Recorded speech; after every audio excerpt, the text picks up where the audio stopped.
Et bonjour, très heureux de vous retrouver à la pensée du jeudi. Et aujourd'hui, j'aimerais vous parler d'un grand sujet qui est de répondre à l'appel de Dieu. Et avant peut-être de parler sur le fait de répondre à l'appel au ministère ou au ministère avec un X et un S, à tous ces ministères que le peuple de Dieu, que chacun d'entre nous sommes appelés à découvrir et à rentrer, j'aimerais que nous puissions revenir à la base et à se rappeler en fait de cette démarche que nous avons eue de connaître Jésus. Je crois que le plus important, c'est cet appel à venir à la croix, cet appel à connaître la personne de Jésus. Parce que oui, Jésus est une personne et nous l'avons expérimenté, une personne tellement importante, tellement grande, parce que Jésus est Dieu, il a créé toutes choses, il est tout puissant, il est omniprésent, mais ce qui a véritablement bouleversé notre cœur, c'est cette proximité, cette accessibilité de la personne de Jésus. Il est tellement grand, mais tellement accessible, tellement puissant, tellement aimant, tellement humble, que chacun d'entre nous, nous pouvons nous approcher de lui et découvrir tout l'amour qu'il a pour nous. La première des choses, c'est que nous avons pris conscience de notre état spirituel. Je ne parle pas d'état physique, d'état mental ou moral, mais notre état spirituel, c'est-à-dire que chacun d'entre nous, nous sommes perdus à cause de notre péché, que nous avons hérité de notre ancêtre Adam et Ève. Nous sommes pécheurs et nous devons le croire et en être convaincus. Et en même temps, lorsque je m'approche de la croix qui est cette porte du ciel, je prends conscience et je crois que en Jésus, j'ai un sauveur qui m'aime et qui pardonne mes fautes et qui pardonne mes péchés. Donc ce premier appel est un appel à connaître Jésus, est un appel à changer de vie. Parce que lorsque nous prenons conscience de notre péché, nous prenons conscience aussi qu'il nous aime, qu'il nous pardonne, alors il y a une conviction de péché et une transformation de notre identité. Nous demeurons Patrick, Rebecca, François, mais avec une nouvelle identité. Ce n'est plus moi qui vis, c'est Jésus qui vit en moi.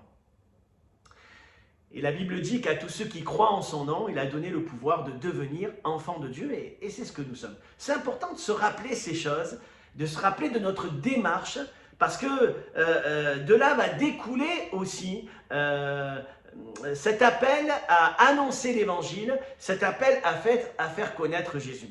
Si je ne connais pas personnellement Jésus, je ne peux pas faire connaître ce Jésus ou parler de lui. Lorsque je découvre Jésus, je découvre une personne vivante qui m'aime, qui prend soin de moi, qui me parle, qui m'écoute, qui me dirige et qui m'instruit aussi. Et alors que je vis au quotidien ces choses, je suis encouragé à vouloir le faire connaître. Jésus donnera un appel à ses disciples, c'est cette grand ordre de mission, il dira « Allez et faites de toutes les nations des disciples et enseignez-leur tout ce que je vous ai prescrit. » Avant de faire des disciples, je dois être un disciple.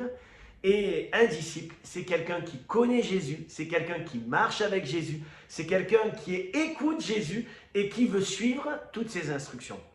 Et lorsque nous le faisons, nous sommes au bénéfice d'une grâce incroyable. Il transforme notre vie.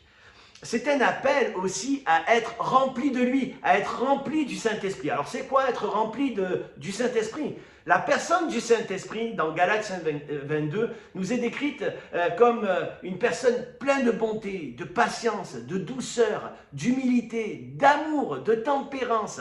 Et ce fruit-là, il demeure en nous lorsque nous sommes en communion avec Dieu. Et Dieu nous appelle, Dieu t'appelle, Dieu m'appelle à être rempli du Saint-Esprit, à être rempli d'amour, de douceur. C'est pas quelque chose de naturel, c'est surnaturel. L'appel de Dieu est surnaturel. C'est un appel à la liberté. La Bible dit, ils connaîtront la vérité et la vérité les affranchira, les rendra libres. Il y a une liberté lorsque nous sommes enfants de Dieu. Nous sommes libres de notre ancienne nature, de notre ancien caractère qui était peut-être rempli de colère, d'amertume, de rancune, de rancœur, de non-pardon, peut-être d'impulsivité, de choses qui sont dues à notre histoire. Mais Jésus change notre histoire par cet appel qu'il nous adresse, un appel à lui ressembler, un appel à le connaître, je le répète encore une fois, à être rempli du Saint-Esprit. Dieu t'encourage envers et malgré tout à être rempli du Saint-Esprit avant de découvrir peut-être un appel au ministère, un appel à aller plus loin avec lui dans un service particulier. Mais je ne peux pas servir Dieu si je ne suis pas rempli du Saint-Esprit. Si je ne suis pas rempli d'amour pour les autres. En définitive, être rempli du Saint-Esprit, c'est être rempli d'une personne qui est tellement agréable. Et un chrétien, une chrétienne, c'est quelqu'un d'agréable, plein d'amour, de douceur, de bienveillance, qui croit toujours aux autres et à leur évolution.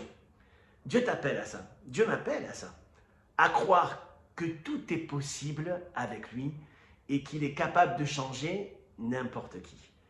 Et je crois que cette parole de Jésus est forte. Il dira, à ceci, chacun reconnaîtra que vous êtes mes disciples par l'amour que vous avez les uns pour les autres.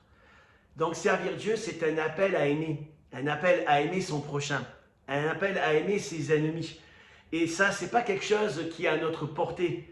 C'est quelque chose qui est accessible pour ceux et celles qui sont remplis du Saint-Esprit. Dans la parole de Dieu, un des critères pour servir Dieu, par exemple, c'était le service aux tables, on peut dire d'être diacre, diaconesse dans l'église, servir Dieu, c'est d'être rempli du Saint-Esprit. Car celui qui nous qualifie, c'est le Saint-Esprit. Il nous qualifie, il nous rend meilleurs, il nous donne d'être sages, intelligents, d'être des hommes et des femmes de foi, généreux, généreuses.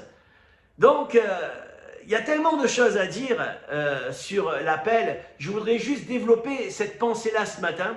C'est que, avant peut-être de penser à un appel au ministère, à quelque chose de plus spécifique, Dieu nous appelle à le connaître.